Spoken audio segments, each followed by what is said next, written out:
Genesis 45. We'll consider the whole chapter today. We've been working through Genesis, and after 5 years, here we are. Title of the message today is Forgiven and Favored in the Kingdom. Forgiven and favored in the kingdom. And I'm thinking of that particularly from the standpoint of Joseph's brothers and what they come to experience here in this first half of the chapter. But as we move on and continue more, we will be considering it more and more from the perspective of Joseph, or I guess what it means for Joseph to have forgiven his brothers and all that's happening there. So it's important that both things are on our mind. I think Moses goes out of his way to present both of these things to us. So with that, why don't we pray and read the chapter, and then we will dive in and try to explain it, understand it, apply it. Let's pray.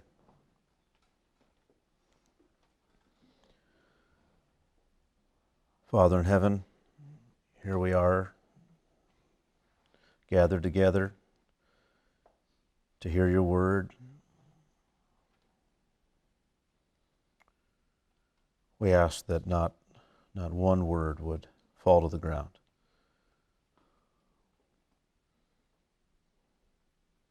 You told us that. We remember that not one word of your word would fail, but would all your words would accomplish their purpose. And we ask that you would accomplish that purpose in our hearts today. Teach us and edify us and change us as a result of your truth and your words of life. This story is here for us. We've opened it today with expectant hearts, and we pray that you would move among us to accomplish your purpose. In Christ's name, amen. Genesis 45 and verse 1. Then Joseph could not control himself before all those who stood by him, and he cried, "Make everyone go out from me." So no one stayed with him when Joseph made himself known to his brothers, and he wept aloud, so that the Egyptians heard it, and the household of Pharaoh heard it. And Joseph said to his brothers, "I am Joseph. Is my father still alive?" But his brothers could not answer him, for they were dismayed at his presence. So Joseph said to his brothers, "Come near to me, please." And they came near. And he said, "I am your brother Joseph, whom you sold into Egypt. And now do not be distressed or angry with yourselves because you sold me here, for God sent me before you to preserve life. For the famine has been in the land these 2 years, and there are yet 5 years in which there will be neither plowing nor harvest. And God sent me before you to preserve for you a remnant on earth, and to keep alive for you many survivors. So it was not you who sent me here, but God. He has made me a father to Pharaoh, and lord of all his house, and ruler over all the land of Egypt.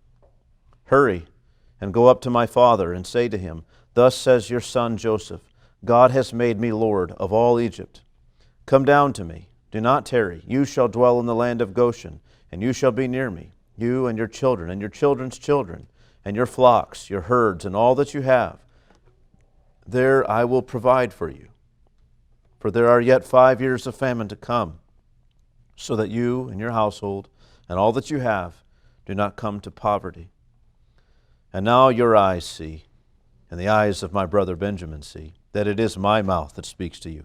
You must tell my father of all my honor in Egypt, and of all that you have seen.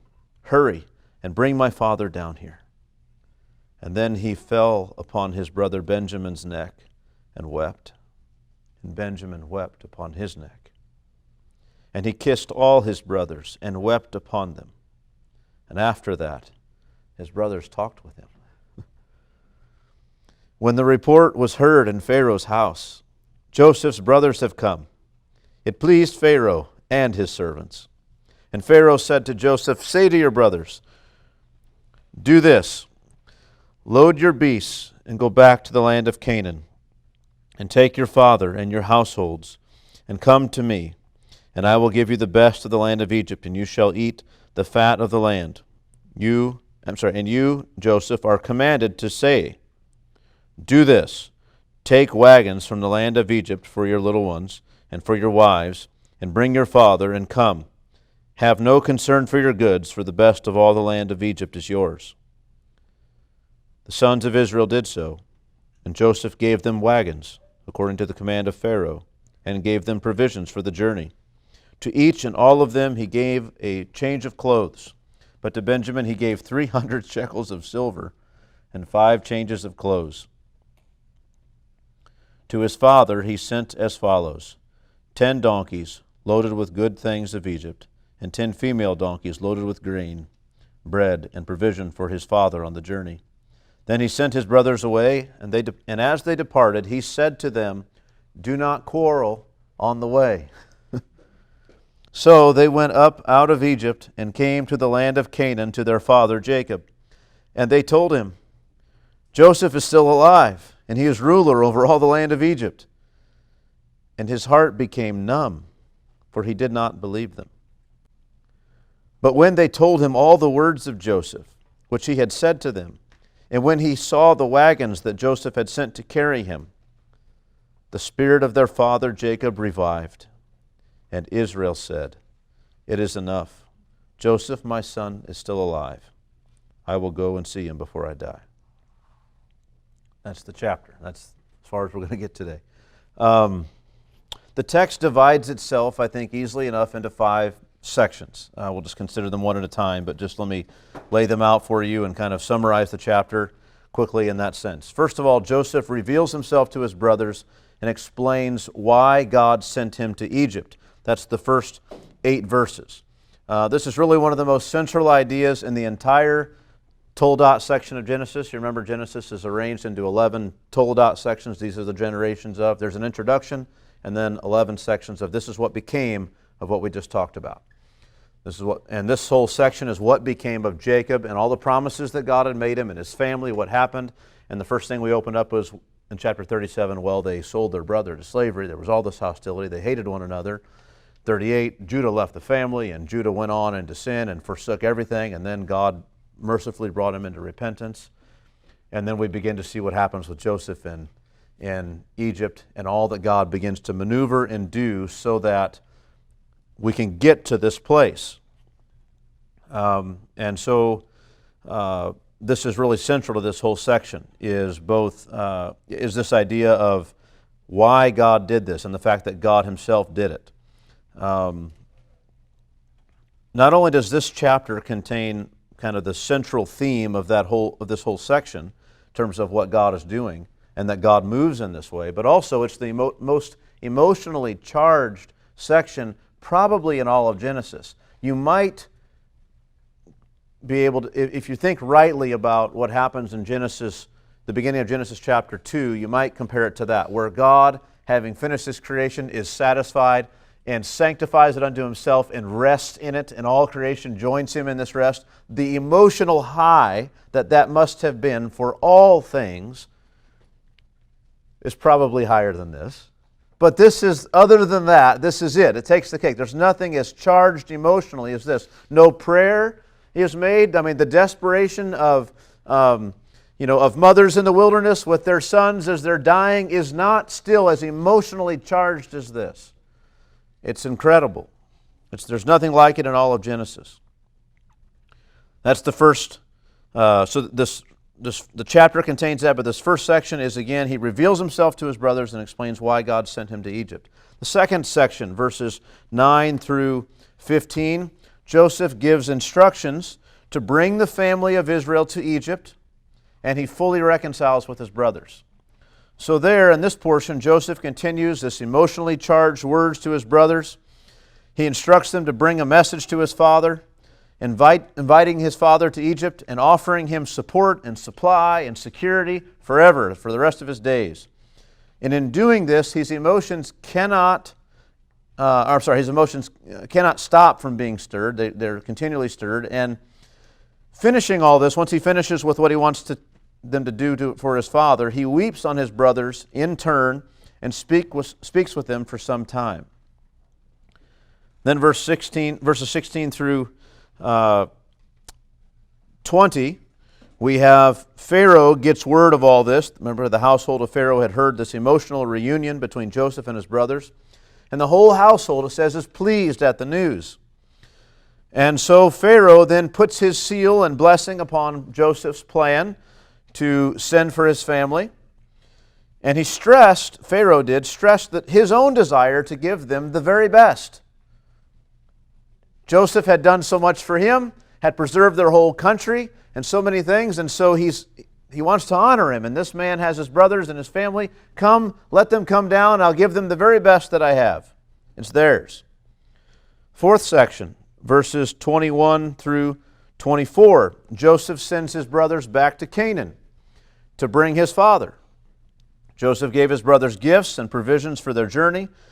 He leaves them with this command not to quarrel or blame one another along the way. That's curious, but you got to believe that recrimination is likely. This was all your fault. They had already done that before in his presence, right? I told you we shouldn't have done that to the boy, right?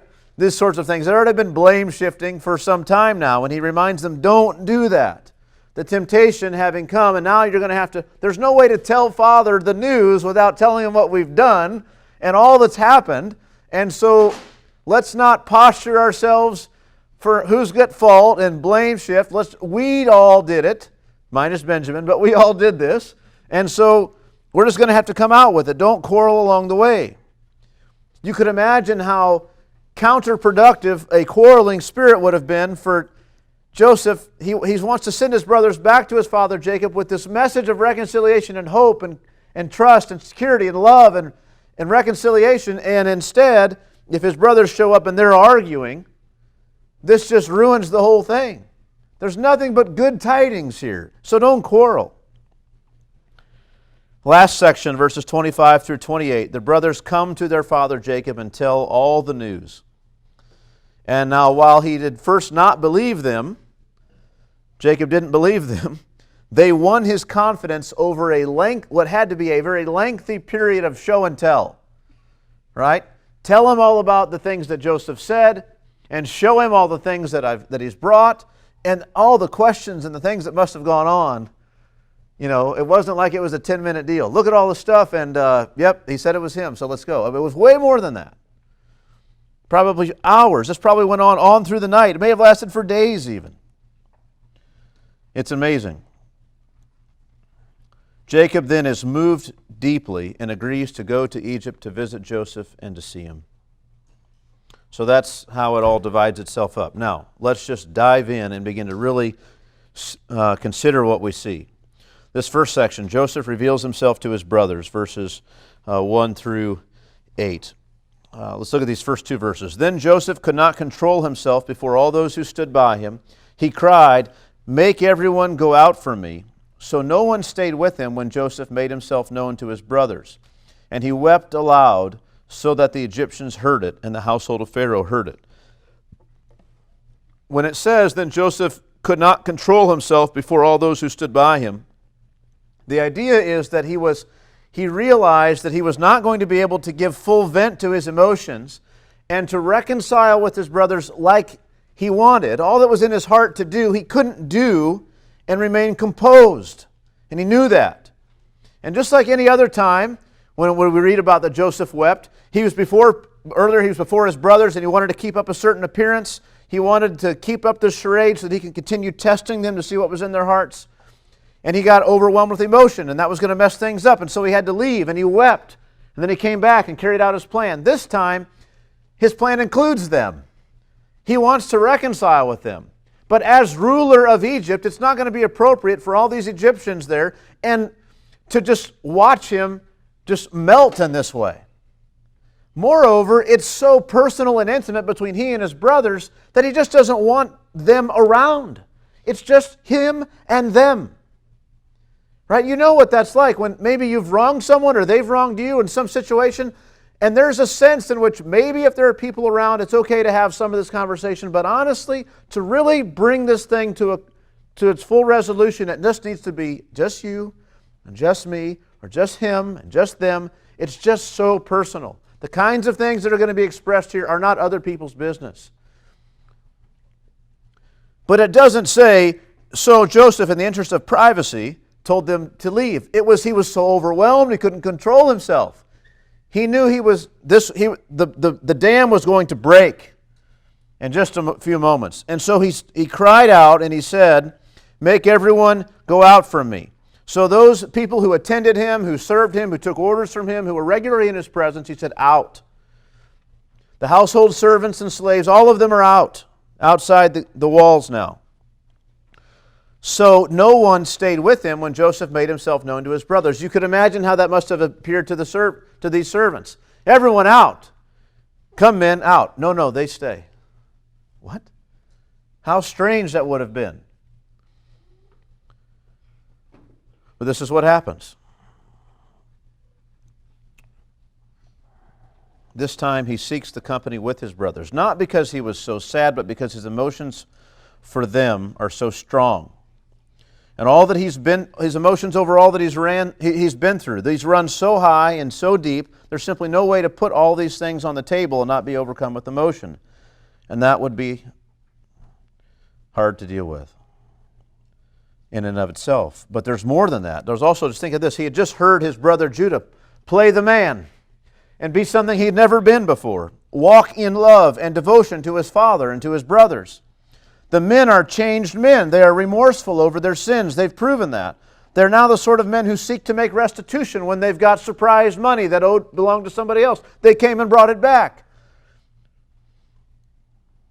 They're devoted to their family. They're willing even to sacrifice for one another. Judah was going to take Benjamin's place, even though Benjamin had been wrongly accused.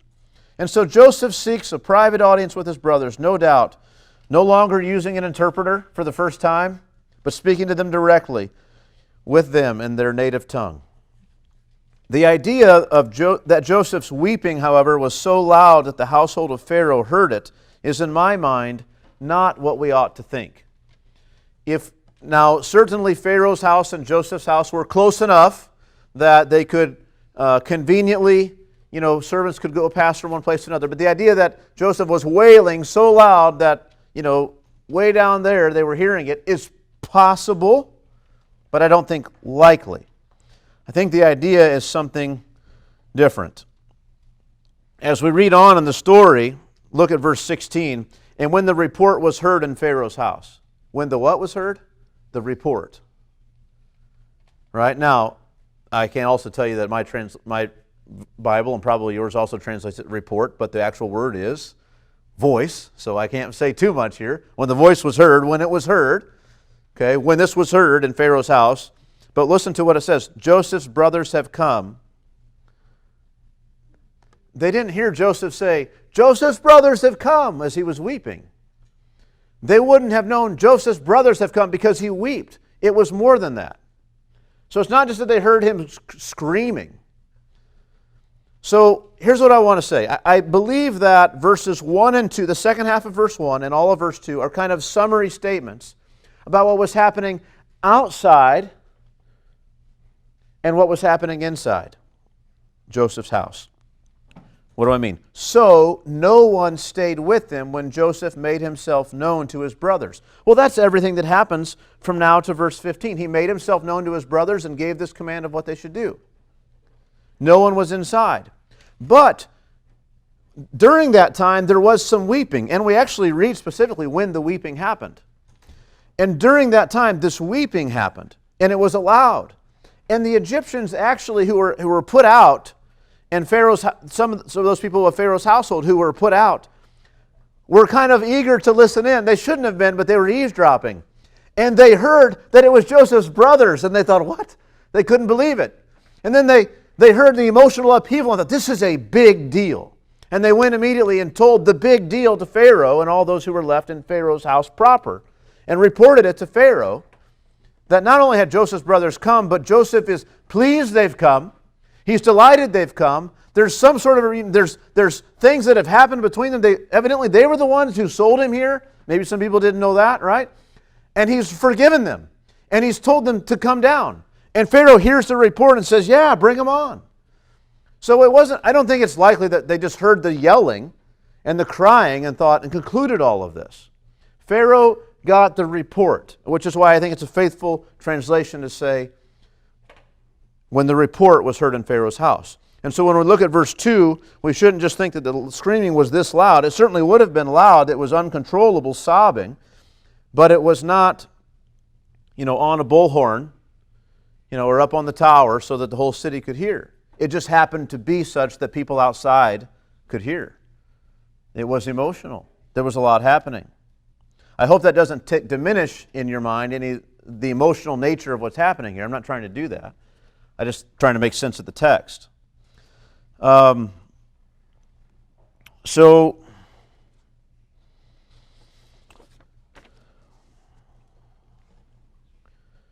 that's, I think, how we understand those first two verses. Now, let's look at verses 3 through 8. And Joseph said to his brothers, I am Joseph. Is my father still alive?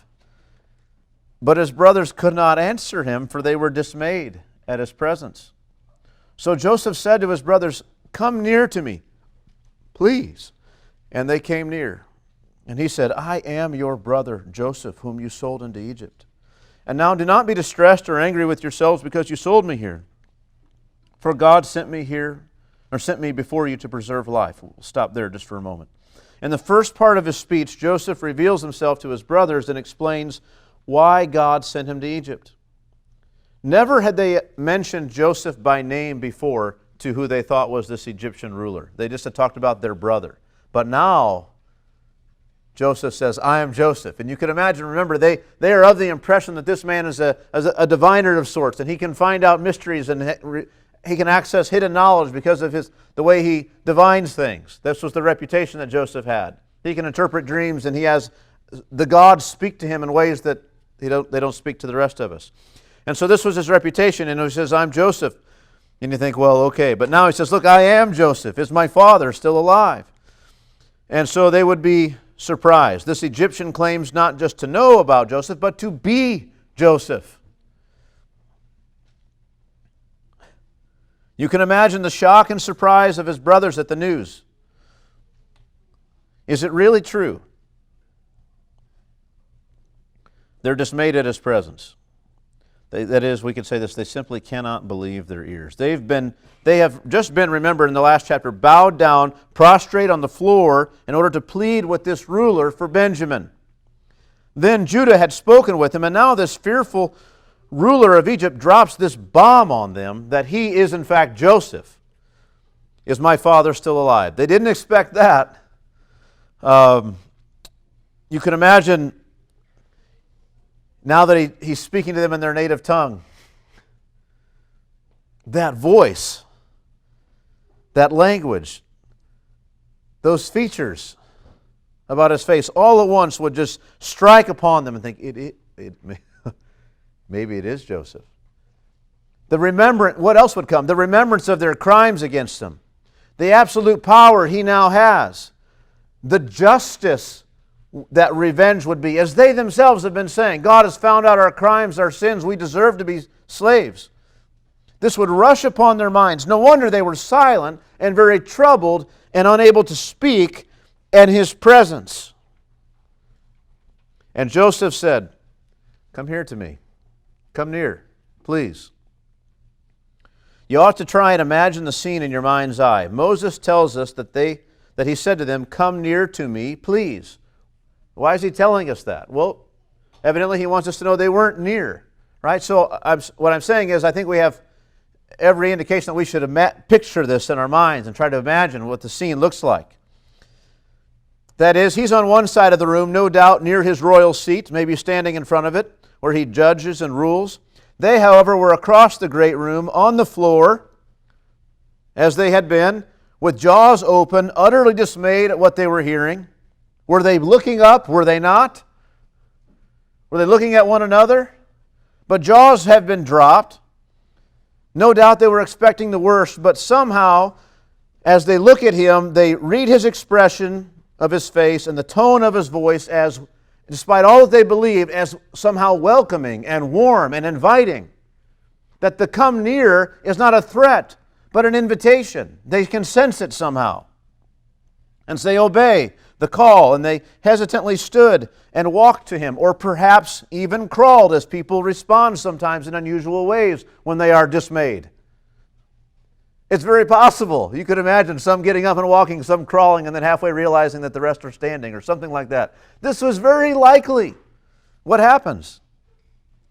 Then his next words to them put their guilt squarely into focus. The first thing he says, I am your brother Joseph, whom you sold into Egypt. That's like the one thing they would like him not to say. And he says, he leads with this. He brings it up right away. But his purpose is not to condemn them, but to reassure them of his forgiveness. Reconciliation is not possible at all unless this is mentioned. All of his interactions from when he first saw them have been designed to bring them all to this point. And now that time has come. And the first thing to be said is to deal with this thing from the past. He immediately speaks to them about it. But notice the way he speaks to them. What's the first thing he says? What a thing. And now do not be distressed or angry with yourselves because you sold me here, for God sent me here before you to preserve life. Don't be upset with yourselves. Don't be angry. Don't accuse one another. Don't get mad at each other. Don't live in fear. Don't be distressed. It's all right. Yes, you sold me here, but God was the one who sent me here to preserve life. I've got a mission to save lives. So don't be upset. It's incredible. What a word. Think of the nobility and the depth of absolute forgiveness on his part toward them. I mean, if there was any desire to get them, it would have manifested itself.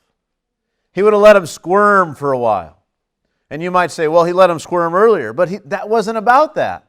Remember, it was all about a test to see, have they changed? Are they repentant? Because if he just came to them and said, I'm Joseph, what are you going to do about it, boys? They'd have just pleaded for mercy and forgiveness and lived the rest of their days in fear. They never would have been reconciled. The family never would have come together. But having put them through all these tests, these men are changed and transformed men. And they're at the position now where they can truly be reconciled to him. And having all these conditions of reconciliation met, he doesn't withhold. Beloved, think of that. We're told, insofar as it's possible, right? So far as it depends on you, be at peace with all men. So many times, what that means is like the conditions could be met, and now it depends on you. And you say no. Right? There's so many times where it's like, it's not that there's anything objectively stopping us from reconciling, it's that we're not willing. And here we see that all these conditions have been met, and Joseph himself was super willing to forgive, to reconcile. This is what he wanted. He was pursuing it. There was nothing outside of him to keep reconciliation from happening. Before there had been. But what we see about Joseph is the moment those barriers are gone, he breaks and he's weeping upon their necks, forgiving them and reconciling with them. What a thing. What a remarkable picture.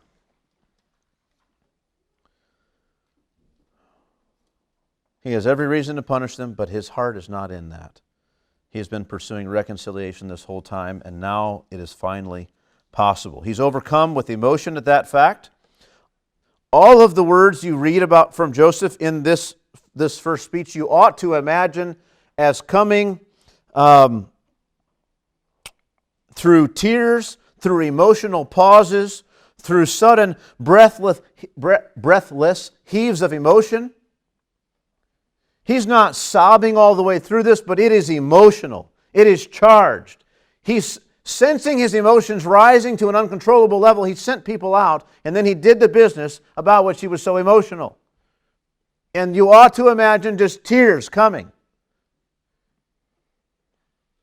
as he speaks. You see, it's not this cold thing to tell them that don't be distressed or angry with yourselves because you sold me here, for God sent me here before you to preserve life. And it's just kind of a doctrinal truth. He's feeling this. And he looks at his brothers with tears in his eyes and says, don't be distressed. Don't be afraid. Don't be angry with each other. Having met me, you're not meeting your judgment and your end. You don't understand. I've come to learn over my time here, while I've been here, particularly in these last few years, he can tell them, surely, that the reason God sent me here was to preserve life. And for 7 years, we set about the plan to preserve life. And now for 2 years, we've been preserving it. We've got another 5. And it's going to get worse and worse and worse. It's to the point now you guys have, up there in Canaan, you're able to farm a little bit, but not much, not enough to make ends meet. And then that got worse. But now even in Egypt, it's going to get so bad, people aren't even going to bother plowing or harvesting. There'll be no point. They're going to give up. It's going to get bad. And I'm here to preserve life.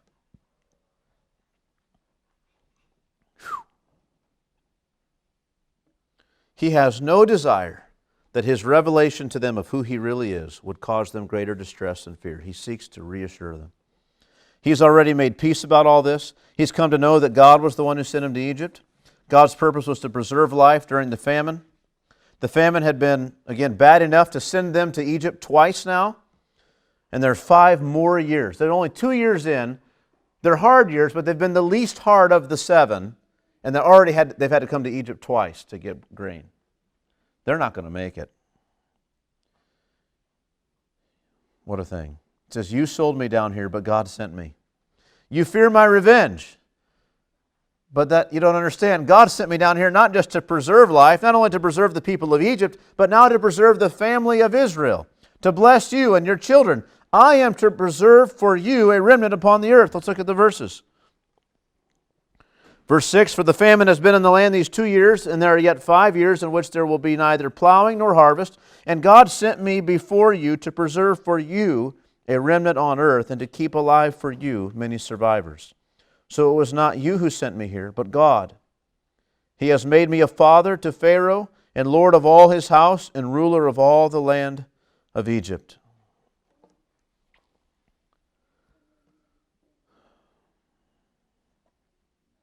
He's to preserve a remnant upon the earth for them. God has promised great things in this family. And if they are lost to this famine, none of those things will come to pass. Therefore, he says, I was sent ahead of you in order to preserve for you a remnant and to keep alive for you many survivors. To preserve on the earth what God is doing and what God has established. Notice, just by way of practical application, how knowing God's greater purpose for him and what's happening has enabled him to forgive so willingly.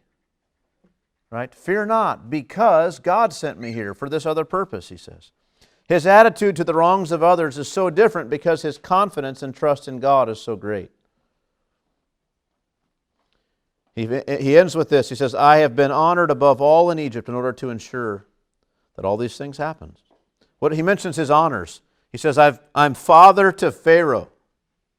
The most powerful man in the world, I'm like his daddy. What in the world? He looks to me for advice and counsel and wisdom. He doesn't do anything without my input. He honors me. He's lifted me up to a place of honor. I have this fatherly influence and honor with Pharaoh. Secondly, I'm Lord of all his house. That is, he's left all of his house. Everything under Pharaoh's control is under my control. He put me as Lord over all his house. And then the third way this is talked about, ruler over all the land of Egypt. So, personally, I'm like a father to Pharaoh. Concerning his kingdom, nothing. I'm Lord of all of his house. Concerning the extent of that authority, I'm ruler over the entire land. Wow. His fatherly influence and honor, his absolute control, and this massive extent of his power. What a shocking set of announcements. You remember they said, let's see what becomes of that dreamer now and all of his dreams now. Well, you see what happened. This guy rules the world, basically. That's what happened. And you're down there laying down on the stone begging for, hoping he doesn't decide to kill you. That's what's happened. You definitely bowed. Then Joseph, the next section, Joseph gives instructions to his brothers, and he reconciles with them fully. Now, I don't mean he's been holding out on them. I just mean he hasn't. We're going to see where he embraces them and weeps on their neck, and they begin to talk and discuss things. And so that's really full reconciliation. But it's very much in process. But he now gives some instructions to them. Verse 9. Hurry and go up to my father and say to him, Thus says your son Joseph, God has made me Lord of all Egypt. Come down to me. Do not tarry. You shall dwell in the land of Goshen, and you shall be near me, you and your children, and your children's children, and your flocks, your herds, and all that you have. There I will provide for you. For there are yet 5 years of famine to come, so that you and your household and all that you have do not come to poverty. This is the message he tells them to give them. And then he turns to his brothers again and says, And now to them, he says, And now your eyes see, and the eyes of my brother Benjamin see, that it is my mouth that speaks to you. You must tell my father of all my honor in Egypt, and of all that you have seen. Hurry, and bring my father down here. Then he fell upon his brother Benjamin's neck and wept, and Benjamin wept upon his neck. And he kissed all his brothers and wept upon them. After that, his brothers talked with him. So let's look at this section. What do we see here? Hurry, right? Don't you love this eagerness? Hurry! Get up to my dad and tell him to come. Tell him all that's happened. And then he says, the end of verse 9. What else should they tell Dad? Come down to me and do not tarry. Right? Last time they went up and Simeon was left, and they went up there, and it took a while. It took probably some period of months before they came down, because Jacob was not willing to send Benjamin, and it took them until they ran out of food again. They had to come back down. Don't tarry this time. Get on here. Get down here. I am eager to see you.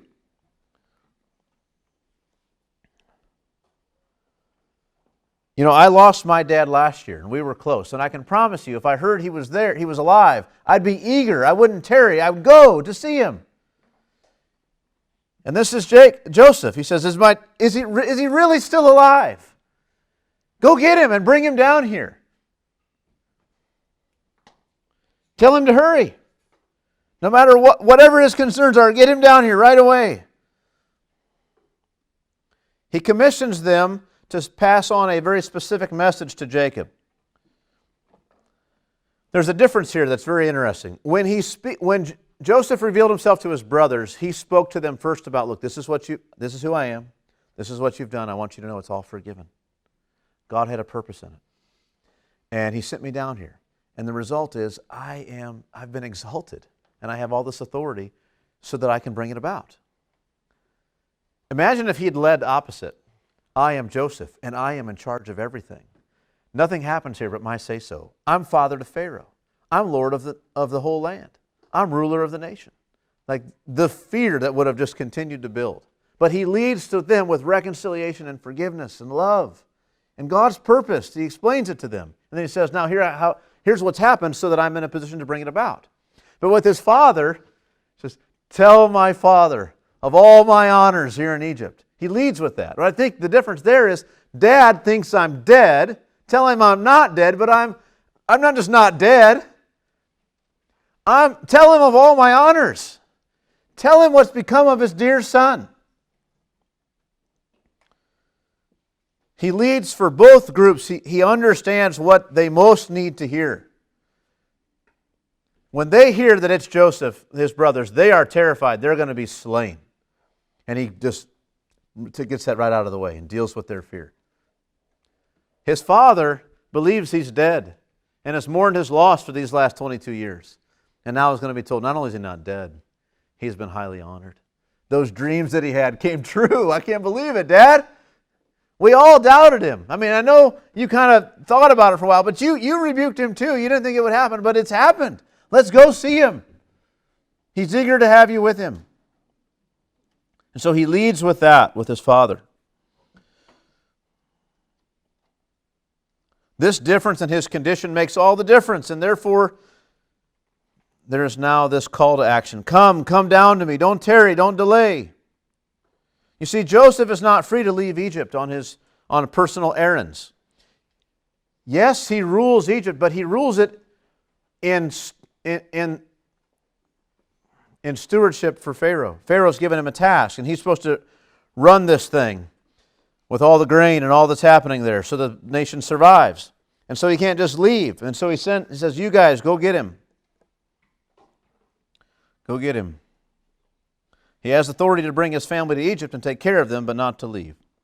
He says, go get him and tell him you shall dwell. Verse 10, you shall dwell in the land of Goshen, which is the best of the land.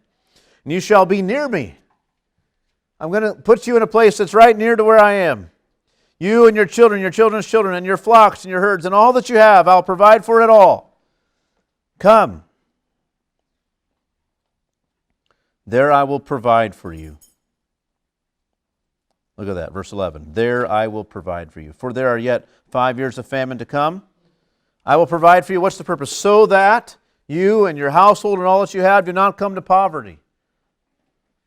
That will certainly happen, right? If they don't come, they will die. They'll come to more than poverty. What a thing. And then speaking to his brothers again, right? He can tell that they're convinced this is truly him. They're amazed.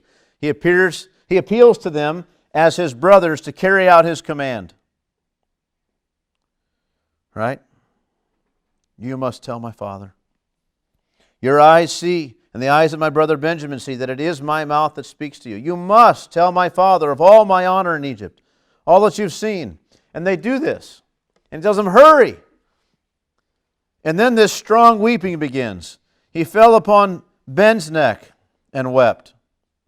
And it says, and Benjamin wept upon his neck. Now, we're about ready to see him kiss and weep on the neck of all of his brothers. So there's love there for all of them.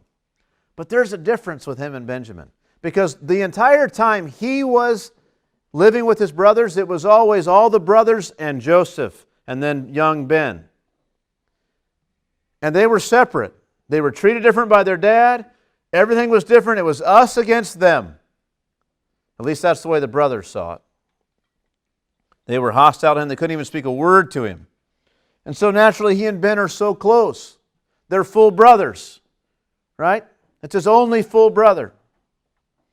And being half brothers or full brothers, we hope people are in situations as human beings as they're raised, that they're not in situations where whether you're a full brother or a half brother creates this sharp dividing line in your family. But he was not in that situation. He was in a family where Jacob showed great favoritism, where Jacob in fact only ever loved even one woman, but he had 4 mothers of his children. He only loved one woman, and all the rest of them knew it. It was a bad situation there. And so his affections are naturally for Ben most of all. They've been through so much together in the past. Benjamin, no doubt, had endured much of what Joseph had to endure for many years. They've been reconciled, and here is his brother Benjamin. They have been not reconciled, but reunited, he and Benjamin. And he weeps to him first. And then he kissed them all and wept upon them. Think of this. In all of his life, in all the life of this family, had anything like this ever happened? You imagine, in raising our children, there's times, especially when they were younger, but even some now, but when one has wronged another and you go and you handle them and you begin to speak to them about what they've done wrong and say you need to go apologize, and when they go to apologize, they just break and they weep. It is beautiful to see. They're truly broken. They truly want to be reconciled. All other pretenses are gone. They're not trying to create an image. They're not trying to be anything. They just want to reconcile. That's the one thing that matters to them right now. I can't imagine this ever happened in Jacob's household, the way the brothers were. But it happens here. That they've never been closer than this. So I say that because we're about to see some continued distinctions between Benjamin and the rest of the brothers. And I just don't want you to think it's a sign of a lack of love for the other brothers. This is real. It's genuine. It's so good and warm. Every one of them feels welcome. It says, after this, the brothers talked with him. And I'm sure there were many tears, much laughter, many "we're so sorries," and "how did this happen? What happened again? Tell me about the dream you had, and this is crazy. I can't believe this." So it wasn't just that dream. God has continually given you these things. And tell me more. What have you been doing these last 5 years, these last 10 years, these last 22 years, right? I mean, it's all this kind of thing. He learns about, tell me, Judah, tell me about your children. Well, actually, it's a funny story. There's this gal named Tamar, you see. And I mean, all these what do they have to talk about? There's so much to say. It's amazing. After this, his brothers talk with him. It's like, that's all you're going to give us, Moses? There's so much that we could learn about here. What did they say? And he says, well, they talked. After that, his brothers talked with him. Of course they talked with him. What was said? The joy, the fear, the emotion. I mean, imagine how exhausted they'd have been that night. This was early in the morning. They've got this for the day. It's incredible. Okay, now to verse 16, the next section. The report is heard in Pharaoh's house, and Pharaoh kind of gives his consent, his yea and amen to all of this. When the report was heard in Pharaoh's house, what was the report that was heard? Joseph's brothers have come. That's kind of the summary form of the whole report. It pleased Pharaoh and his servants. Isn't that glorious? Like it pleased everybody who knew Joseph and knew about him and just thought, that's awesome. This is wonderful. It pleased Pharaoh and his servants. You see? Anybody who had any dealings with Joseph was so thrilled that this wonderful thing happened for Joseph. They all held him in such honor and such esteem and loved him so much that they were able to rejoice with them that rejoiced. It just happened. And Pharaoh said to Joseph, so he calls him in, he summons him. Or does Pharaoh even just out of excitement say, come on, let's go, and go to Joseph's place? I don't know. We're not told. Does he call for Joseph or does he go to Joseph? I could imagine both scenarios. And so he says to Joseph, say to your brothers.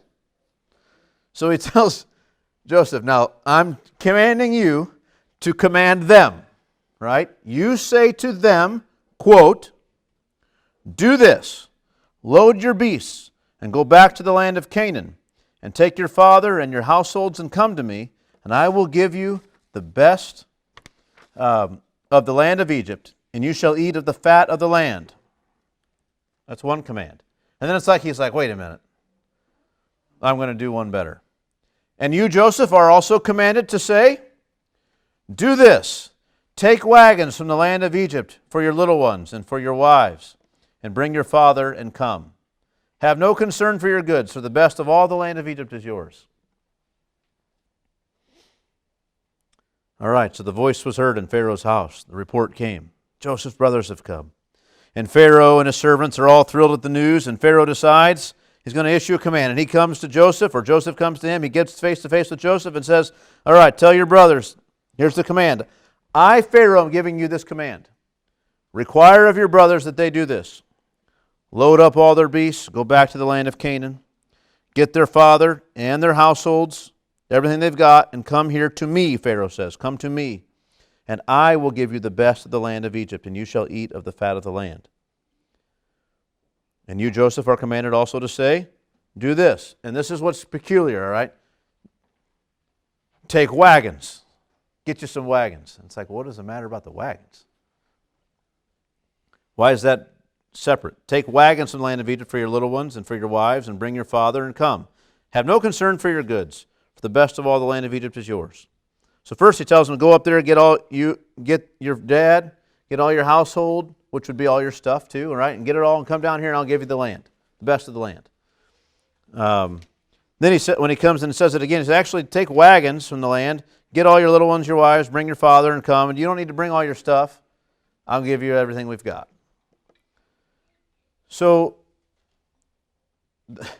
this bit about the wagons. Then look at verse 21. The sons of Israel did so, and Joseph gave them wagons. And then look at verse 27. But when they told him all the words of Joseph, which he had said to them, and when he saw the wagons, it's like, the wagons are a big deal.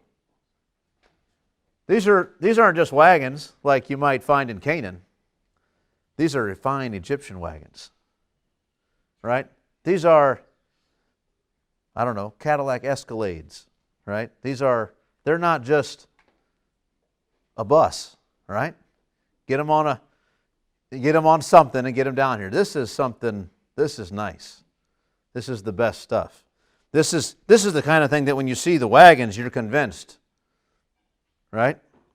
This is the kind of thing that Pharaoh says, tell them, go get them, tell them they can have everything. He says, wait, actually, I got one better. I want to really convince them.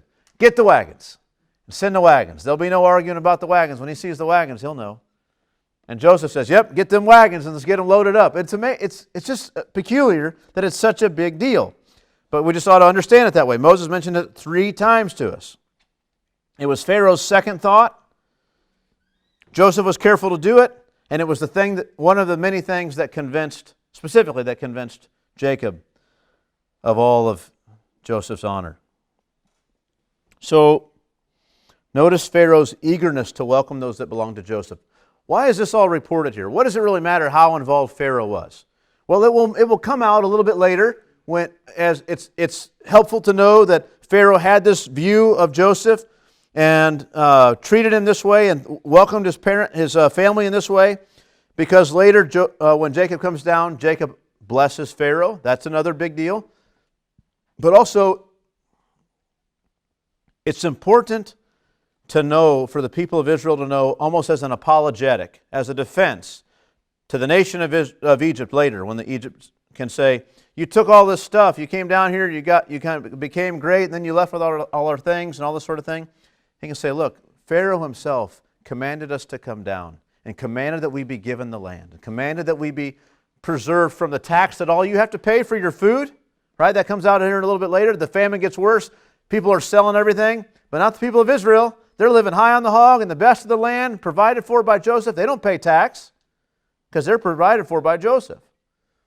And so they just flourish under the special provision. Nobody except the priests of Egypt get this special provision. But they get it. All the family of Joseph gets it. And it's by order of Pharaoh. Joseph didn't, it's the accusation all the time. Somebody gets in power and they misuse their power to benefit their own people. You might accuse Joseph of that, but you can't, because Pharaoh commanded it. And I think that's one of the main reasons this is here. It was Pharaoh's idea. I mean, Joseph was going to bring him down and was going to take care of him, but then Pharaoh said, you get the best of everything. That's how it's going to be, because I said so. What a thing. It wasn't Joseph's decision only. This was Pharaoh's decision. Pharaoh's orders. The specific commands, the wording even of the command was exactly coming from Pharaoh. This is the big deal. The sons of Israel did so, it says. And Joseph gave them wagons, according to the command of Pharaoh. There it is again. Pharaoh said so. And gave them provisions for the journey. To each and all of them he gave a change of clothes. Why? Why do they need a change of clothes?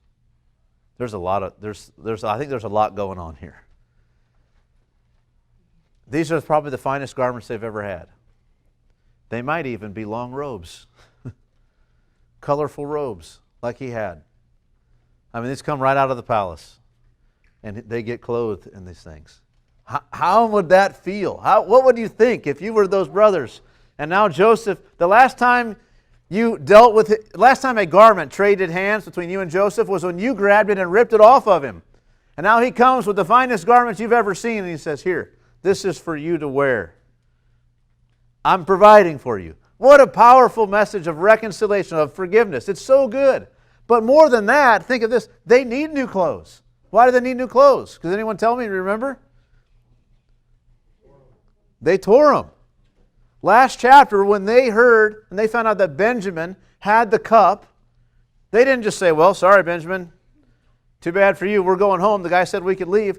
They were seeing themselves as a family, as bound together. They felt the tragedy of that, and they tore their clothes in mourning. And he literally exchanges them. their garments of mourning, right? For these robes of royalty and gladness and happiness and joy. They get that. That exchange happens in real time for them. It's wonderful. So it gives them all a change of clothes. And it says a change of clothes. But to Benjamin, he gives what? 300 shekels of silver and 5 changes of clothes. It's like 22 years, Ben, of missed birthdays. Here you go. Have it. I love you, brother. Then he gives him all kinds of clothes. Sorry I scared you there for a minute. Thought you were going to die. But here. Sorry, bro. Like, I don't know. It's crazy. But but it's also natural. It's like it's the brother he loves so much. And it also conveys something to his father Jacob. When Jacob sees him, if he sees that Ben has more and continue to have more all the way there, it's like this story is more credible. Because he was always closer to Ben. Right? And because they didn't take it, it's not just an equal share. Like this guy seems to really know, this is what I would have expected from Joseph. And that's exactly what happens. So natural affection, those bonds are still strong. It also assures Ben of no jealousy. Like, I was like number one son, and then all this happened, and then you got to stay there, and I lived this crummy life for 22 years. I was in a pit. People forgot about me. I was a slave. I lost everything. And you got to be there with Dad this whole time. I'm not saying it would have been right at all for him to be angry about that. But we all know people who, as strange as that is, they hold that kind of a grudge. They do. Oh, he's got nothing. Here, 300 shekels of silver. Here's 5 changes of clothes. It's wonderful. And then, to his father he sent as follows, to Dad, 10 donkeys loaded with the good things of Egypt, 10 female donkeys loaded with grain, bread, and provision for his father on the journey. 20 donkeys? Remember the boys earlier were concerned that that maybe this ruler in Egypt was going to fall on them and then take their donkeys. Here's 20. Fully loaded. Bring them back. That's just a gift for Dad. You guys are all loaded with everything you came. Think of this now. You're loaded. Now I'm going to give you 10 more donkeys and load them and wagons and send you guys on your way. I don't know. They might have needed help. They might have had to bring some slaves with them just to get everything up there. What a thing. Then he sent his brothers away, and as they departed, he said to them, do not quarrel on the way. Don't quarrel on the way. It's kind of, we can see why this would happen, but it's kind of shocking in a sense. You see this scene and to think that they're going to be, what's there to argue about? Like your wildest dreams have come true. You've got a relative who rules the world. I mean, that's the good news, right? But not if you have always mistreated him. It's like, in the movies and things where there's the high school bully, and then the guy he picked on becomes like something great, and they meet, and the guy's like, oh, he's really uncomfortable. It's this way. Yeah, he's being nice to me right now, but I don't know how long this is going to last. And then we're going to all have to go talk to Dad now and tell him what happened. And remember, we were saying before how it was kind of your idea. So when we, and no one might, we all went on, no, because I said first. And you can just imagine who's going to really take the blame for this. You could imagine all the fighting and arguing. But he says, don't quarrel. Don't quarrel on the way. So, verse 25, they went up out of Egypt and came to the land of Canaan to their father Jacob. And they told him, Joseph is still alive, and he's ruler over all the land of Egypt. And his heart became numb, for he did not believe them.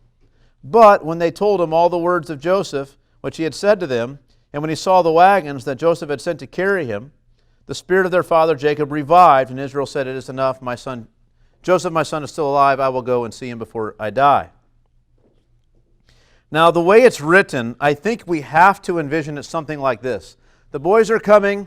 back to where, near where their father has been camped for this period of time. And some of them, it appears, almost run over the horizon, over the mountainside, and come to him and just yell. Right? They're just laughing. Joseph is still alive. He's ruler. You won't believe he's ruler of all the land of Egypt. Joseph is still alive, and Jacob's heart just becomes numb, because it's like you're telling him that the deepest wound he's ever had in his life is just not even real. It's too much to even believe, and his heart became numb, for he did not believe them. But when they told him all the words of Joseph which he had said to them, and when he saw the wagons, so in other words, he doesn't see the wagons at first. He gets the word. He didn't know about the wagons. He didn't know about all the donkeys. He didn't know about all this stuff. They hadn't told him anything else. They just said, he's alive. He's ruler over all the land of Egypt. They led out with the same thing he wanted them to lead out with. And Dad went numb. He didn't believe him. What are you talking? Don't talk like that. If you knew what those words do to me, don't use those words. They say, no, it's not a joke. It's real. Look, listen to what he told us. These are the things that he said. Look at these. Look at this. Look at this wagon. Look what is in this wagon. Have you ever seen such riches? Look at all these abundant things they have there in Egypt. What a thing. But when they told him all the words of Joseph which he had said to them, and when he saw the wagons that Joseph had sent to carry him, Dad, I know you're so old. You can't make the trip. That's why you haven't come. That's why you've been sending them. But guess what? I got a wagon. And you're going to ride in style all the way to Egypt.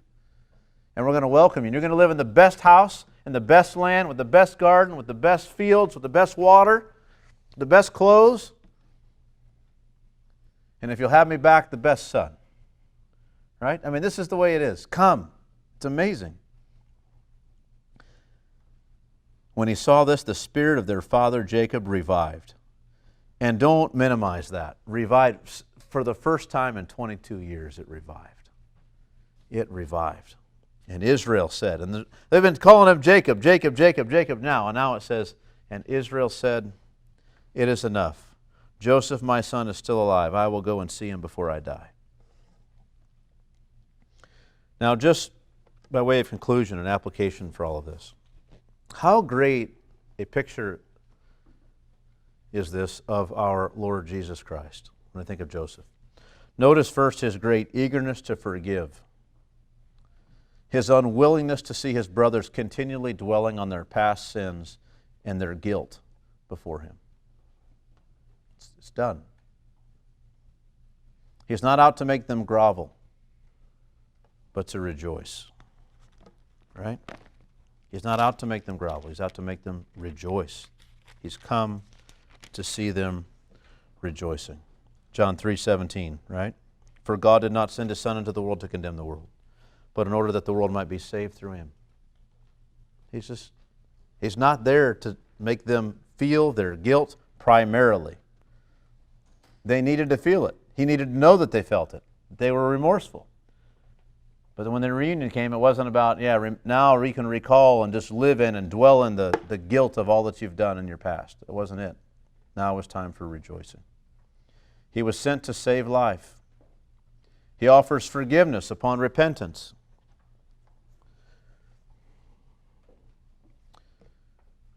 How else is it like, is Joseph like the Lord? Well, there's a number of reasons, but just a couple I want to mention. He gives his brothers a choice, in a sense. I mean, he commands them, but look, they can go to Canaan and say, we're not going to bow. We're not going to live under this man. And they can die in their poverty. Or they can be reconciled to him who loves them. They can find forgiveness for all the wrongs they've done to him. They can submit to living under his lordship. They can accept his provisions for them. And in that there is great peace, joy, life, security, abundance. It's all there. Joseph accomplished the plan of God to bring them good. Think of that. It'd be one thing for Joseph to say, well, he could have been like some of these prophets, right? Jonah, who just said, I'm not going. I knew If I went there, you've sent me there, and I spoke to those people, that they'd repent. I didn't want that, so I went the other way. Joseph, don't forget, Joseph could have done that. Right? He could have been down there all this time, and he sees his brother and says, Lord, I know you want me to preserve their life, but I am not going to do it. How different the story would have been written. Right? Once he sees this is God's plan to preserve for them a people, and he brings it about, just as the Lord did. Even if it cost him great things personally. He accomplished the plan of God to bring us good. And this one's so good. He is overjoyed, he's overwhelmed even emotionally at the thought of reconciling with you and having all your past sins done away with and no longer between us anymore. All that stuff behind. I say overwhelmed. Let me get it here. Yep, that's why I passed it there.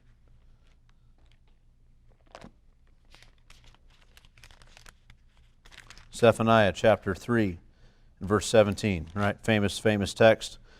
God speaking here. The Lord your God is in your midst, a mighty one who will save. He will rejoice over you with gladness. He will quiet you by His love. He will exult over you with loud singing. I will gather those of you who mourn for the festival so that you will no longer suffer reproach. What a thing. Loud singing, right? I mean, God saves us with loud singing, rejoicing over us greatly. This is the way it is. This is a picture of Joseph right there. I mean, there he is, weeping with his brothers. He's reconciled with them. He's saved their lives. All their families are going to make it. Don't think that, you can't imagine that it wasn't until he saw his brothers that he ever thought about his family in Canaan. As people started coming from Canaan, traveling down to buy grain because the famine had reached there and it was so bad there. You know he thought about them.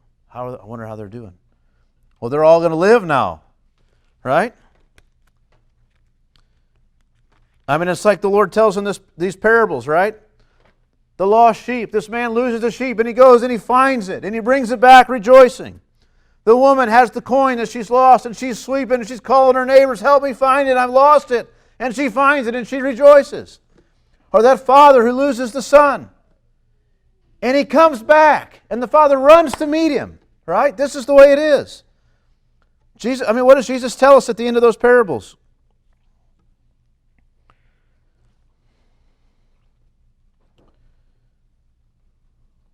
Here we go.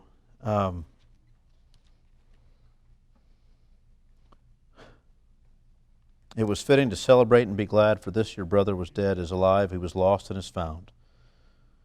What a thing. It's incredible. What's the purpose of these parables? Of this parable? That the tax collectors and sinners were all drawing near to him, and the Pharisees and the scribes grumbled, saying, this man receives sinners and eats with them. So he told them this parable. Right? And welcome them in. Every one of those stories, the people are just absolutely rejoicing at what they've found again. Jesus himself is overjoyed and overwhelmed at the thought of reconciling with you and having all of your past wrongs behind. What a thing. He says to his disciples, hey, go in the town and get us some food, get supplies. And they come back. They say, hey, and I have some food. He goes, no, I don't need to eat. I'm satisfied. Someone give him food? He says, I got food you guys don't know of. They're like, what? Who brought him food? And what happened? We all know the story. He spoke to that woman at the well. He showed her who he was. He redeemed a sinner, and he's just satisfied. He's overjoyed, right? He's hungry because he just said, guys, go get some food. And they come back and he's like, I can't eat. My emotions are so stirred up, I can't eat anything. I'm satisfied. I don't need anything. I've got what I need. Where did you get this food? It's doing the will of my Father. That's what it is. Redeeming sinners. Think of the way the brothers are welcomed also for Joseph's sake. This is important, and I think will go a long ways as a picture to help you understand this doctrine. When we think about imputation, God's righteousness imputed to us, our sin counted to Him. Or when we think about having a representative in heaven, that there is our man. A man went in heaven, God God the Father took a man, a representative man, and brought him to the throne and gave him authority for us. Imagine this. This is what I mean. They are welcomed in Egypt and honored in Egypt for Joseph's sake. Had they come down there and Joseph told Pharaoh, I want them executed, they would all have been executed for Joseph's sake, because Joseph was honored. He gets what he wants. Period. There would have been nothing unjust about him punishing them. Whatever Joseph wants. Because Joseph is father to Pharaoh, because Joseph is Lord of the land and ruler of all of Egypt, what he says goes. They are welcomed for his sake. You see, had he wanted them dead, they would have been executed. It's like when you have someone that you honor. Let's say you have a dear friend. Let's just say it that way. You have a dear friend. And you get word that someone did them wrong. You want to go stand in the gap and say, well, this is the punishment. You want to protect? You want to punish? These are the things that happen. You want to mete out justice. But if that's your friend and they say, listen, I love these people. They are so dear to me. Then you do what? You treat them well. Not for their sake, for the sake of your friend. Because you don't even know these people, but they matter to you. Andrew and I just watched a short video just the other day where this guy, he's with this woman and her family, and they get word that one of their dear friends was killed. And they're going to go to the funeral. And he says, I want to go. If they're a friend of yours, I want to go and honor them. That's right. He didn't go for that family's sake, but for his friend's sake, for this woman's sake, and for her family's sake. And this is the way it is. Pharaoh, because he loves Joseph, he views Joseph as a father. When he hears that Joseph is reunited with his brothers, then for Joseph's sake, they're welcomed and honored. But if he had heard instead Joseph met his brothers and he wants to punish them severely, then Pharaoh would say, well, hey, what torture weapons should I send over? Right? This is the way it is. But for Joseph's sake, they get all these things. And this is the way it is for us as believers. We haven't earned anything from God. But Jesus Christ the righteous has. He's been exalted justly to the right hand of the Father. Can you believe that a man lived in such a way, the God-man lived in such a way that God the Father looked upon him and said, there's nowhere that's a fitting reward for you but my very throne. Sit here and rule everything with me. And tell me about these people that you love. Oh, I love them. Father, I pray that those whom you give me could be with me where I am to see my glory. That I had shared with you ever before the world was. I want them to see it all and experience it all. And that's what he prays in John 17. And we get it. For his sake, not for our sake. Now, it's true. It's amazing. Last week we could talk about the Father's love for us and all that the Son was doing because the Father loved us. And we could almost talk as if we could speak about that and thrill our hearts with the love of the Father for us, not even paying attention to the love of the Son for us. And today we can consider the love of the Son for us as though the Father is totally disinterested, and it's still thrilling. Do you see this? Like God loves us, beloved. And the Son is here, and He says, I want them with me. Come. Now, in Joseph's situation, it's, bring my dad. Now, Jesus isn't saying, bring my dad, because He's there with the Father. But in the same way, you can say, there's some out there that aren't here yet. Go get them, bring them. And we could say the command comes to us, right? You who know Christ. There's some out there. Go get them. They don't know. Tell them all about my honor. Tell them what's happened. Tell them all that I've done for them and the position I'm in, how I can forgive them and bless them and welcome them in and provide for them forever. Go tell them. Tell them. It's wonderful. Joseph is honored, and in order to convince those he means to bring with him that he really can provide for them, that he really can, all of his promises will come to pass, he gives them some of his riches now to go out there and they get to experience them and see them now and talk about them and ride in them and enjoy them. And what does Jesus do? having been exalted to the right hand of the Father, He poured out the Holy Spirit upon the church. What else? As a down payment, right? As a deposit, as a security, as the seal, the guarantee, the pledge of what would come later. He poured out His gifts among the church. He provides and answers prayer for us now. It's incredible. And the command and the call comes, He who did not spare His own Son, how will He not with Him also freely give us all things? It's wonderful.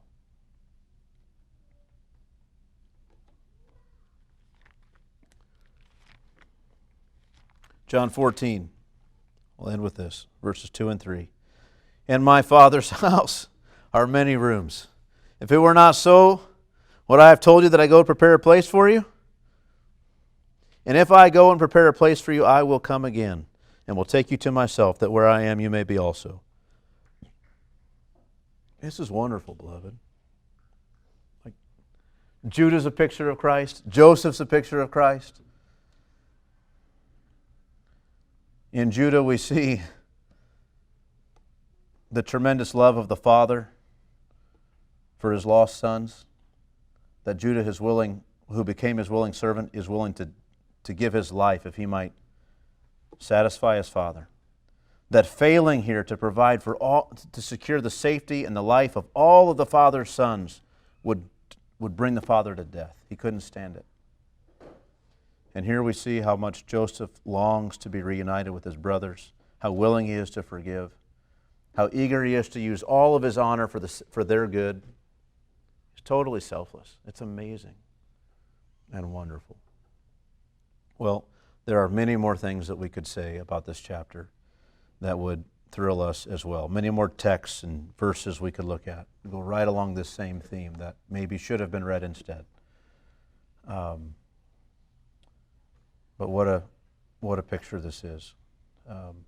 These two chapters together, by far my favorite in Genesis. Any questions or comments on what we've